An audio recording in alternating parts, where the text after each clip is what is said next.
love shoutout po mga Kaul's Lovers ni Ul's TV Mix Vlog. Tara at magkape po tayo. Pero bago po dyan, kakarating ko lang po dito sa aming tahanan, dito sa Pasinaya Homes. Dito po kasi talaga ang uwi ko tuwing weekend o kaya day off ko dito sa aming pamamahay sa Pasinaya West. Pero bago po dyan, tara, pasok po tayo sa loob.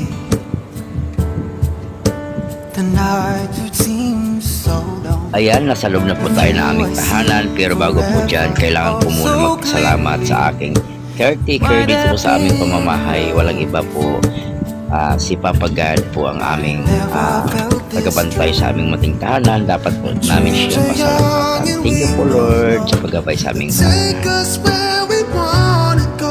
At bago po dyan tayo magkape, ayan, magpa-music muna tayo dahil para pang good vibes po sa umaga.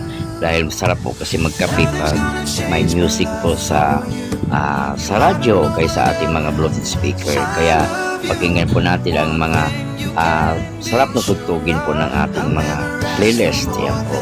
So mga Kaul's Lovers, ayan po yung decoration po namin dyan sa ceiling. Hindi namin inalis. Parang buhay na buhay pa rin ang Pasko. Araw-araw ay Pasko daw. Ika nga. Kaya never mind na sa aming decoration.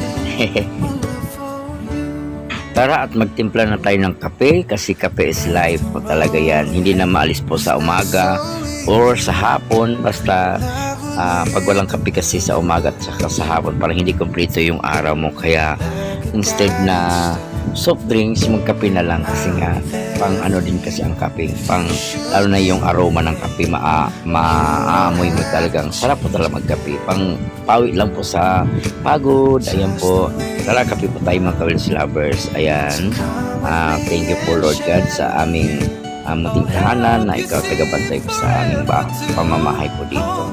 And thank you so much kasi naayos ko na po ang aking tax declaration. Thank you po, salamat po sa lahat. Nothing's gonna change.